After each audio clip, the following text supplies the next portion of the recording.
എന്തായാലും ഇടതുപക്ഷത്തെ സംബന്ധിച്ചിടത്തോളം ഈ പാറ്റേൺ UDF-ന് പ്രതീക്ഷിച്ച പോലെ ഇടതുപക്ഷത്തിന് കണ്ണടച്ച് ഈ പാറ്റേണെ വിശ്വസിക്കാൻ കഴിയില്ല. കാരണം ഭരണവിരുദ്ധ വികാരം എപ്പോഴും വളരെ പ്രധാനപ്പെട്ട കാര്യമാണ്. വന്യമൃഗ ജീവി ശല്യം ഈ വർഷങ്ങളിലെല്ലാം ശക്തമായത് സംബന്ധിച്ച് വലിയ പ്രതിഷേധം നടന്ന ഒരു പഞ്ചായത്ത് കൂടിയാണ് പോത്തുകല്ല്.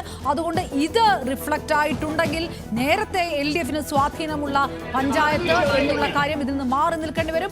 അങ്ങനെയാണെങ്കിൽ പോത്തുകല്ലിൽ അതായത് ജനകീയ വിഷയങ്ങൾ, രാഷ്ട്രീയ വിഷയങ്ങൾക്കപ്പുറത്തേക്ക് ജനകീയ വിഷയങ്ങൾ ഇതിനകത്ത് വന്നിട്ടുണ്ടെങ്കിൽ, ഭരണവിരുദ്ധ വികാരം ഇതിനകത്ത് വന്നിട്ടുണ്ടെങ്കിൽ പോത്തുകല്ല് ഈ കഴിഞ്ഞ തവണ പ്രതീക്ഷിച്ചുള്ള 541 ലീഡിന്റെ പാറ്റേണിൽ പ്രതീക്ഷിക്കാൻ ഇടതുപക്ഷത്തിന് കഴിയുകയില്ല.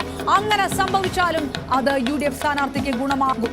5418 വോട്ടുകൾക്ക് ഈ 7 റൗണ്ടുകൾ പിന്നിടുമ്പോൾ ആര്യാടൻ ഷൗക്കത്ത് മുന്നിലാണ് എന്നുള്ളതാണ് ഏറ്റവും പ്രധാനപ്പെട്ട കാര്യം. ഇപ്പോൾ ഏറ്റവും ഒടുവിൽ എടക്കര കൂടി എണ്ണിക്കഴിഞ്ഞു. എടക്കര കൂടി എണ്ണുമ്പോഴുള്ള കണക്കാണിത്. 5418, 7700 വോട്ട് നേടി കറുത്ത കുതിരായി PV അൻവർ അങ്ങനെ നിൽക്കുന്നുണ്ട്. ഇനിയുള്ള ബൂത്തുകളിൽ, ഇനിയുള്ള റൗണ്ടുകളിൽ അൻവർ ഉണ്ടാക്കുന്ന വോട്ടുകൾ, അൻവർ ഉണ്ടാക്കുന്ന എഫക്ട് എന്തായിരിക്കുമെന്ന് കാത്തിരുന്ന് കാണണം. ഇനി പോത്തുകല്ലിലേക്ക് കടക്കുകയാണ്. 28 ബൂത്തുകൾ പോത്തുകല്ലുണ്ട്. ഈ 28 ബൂത്തുകളുടെ ഫലസൂചനകളും വളരെ പ്രധാനപ്പെട്ട ഒന്നാണ്. അതെങ്ങനെയാകുമെന്ന് കാത്തിരുന്ന് കാണണം.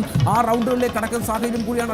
നിമിഷത്തിനകം നമുക്ക് അതിന്റെ വിശദാംശങ്ങൾ കൂടി ലഭ്യമാകുമെന്ന് പ്രതീക്ഷിക്കാം. തൽക്കാലത്തെ കണക്ക് എന്ന് പറയുന്ന 5418 വോട്ടുകൾക്ക് ഇപ്പോൾ PV അൻവർ മുന്നിലാണ് എന്നുള്ളതാണ്. നിർണായകമായ ഭൂരിപക്ഷത്തിലേക്ക് അൻവർ എത്തിയിരിക്കുന്നു. 5418 എന്നുള്ളത് ചെറിയ ഭൂരിപക്ഷമല്ല. അൻവറെ സംബന്ധിച്ചിടത്തോളം അത് ഒരുപക്ഷെ UDF പ്രതീക്ഷിച്ചതിലേക്ക് എത്തിയില്ല എങ്കിൽ പോലും, ആ ഭൂരിപക്ഷത്തിലേക്ക് എത്തില്ല എങ്കിൽ പോലും വലിയ തോതിലുള്ള ഒരു വിജയത്തിലേക്ക് കാര്യങ്ങൾ എത്തും. 2000 വോട്ടിന് ജയിച്ചാലും ഇവിടെ ജയമാണ്. കാരണം പിടിച്ചെടുക്കുന്നത് രാഷ്ട്രീയ വിഷയങ്ങൾ വലിയ രീതിയിൽ വോട്ടായിട്ടില്ല നിലമ്പൂരിൽ എന്ന് പറയേണ്ടതായിട്ട് വരുന്നു. ജനകീയ വിഷയങ്ങളാണ്. ഒരുപക്ഷെ UDF സ്ഥാനാർത്ഥിയുടെ വലിയ പ്രതീക്ഷ അതായിരുന്നു. ഈ പറയുന്ന രാഷ്ട്രീയ വിവാദങ്ങളല്ല നിലമ്പൂരിലെ വോട്ടർമാർ നോക്കുക എന്നാണ് ആര്യാടൻ ഷൗക്കത്ത് പറഞ്ഞിരുന്നത്. ഇടക്കരയിൽ പോലും രാഷ്ട്രീയ വിഷയങ്ങൾ, VV പ്രകാശിന്റെ ഗൃഹസന്ദർശന വിവാദമടക്കം 7ാം റൗണ്ടിന്റെ കണക്കുകൾ വരുന്നു. ഷൗക്കത്തിന്റെ ലീഡ് 372. 7ാം റൗണ്ടിൽ 372. പോത്തുകല്ല് അടക്കമുള്ള പോത്തുകല്ലിന്റെ ഒരു വാർഡ് അടക്കം കൗണ്ട് ചെയ്യപ്പെട്ട 7ാം റൗണ്ടിൽ 372 ലീഡ് ഷൗക്കത്തിന്റെ കുറയുന്നു. അത് കുറവാണ്. കാരണം ഈ ലീഡ് കിട്ടിയാൽ പോരാ. മുൻ റൗണ്ടുകളെ അപേക്ഷിച്ച് ഈ റൗണ്ടിൽ ലീഡ് ഷൗക്കത്തിന് കുറഞ്ഞു എന്നതാണ് ചിത്രം.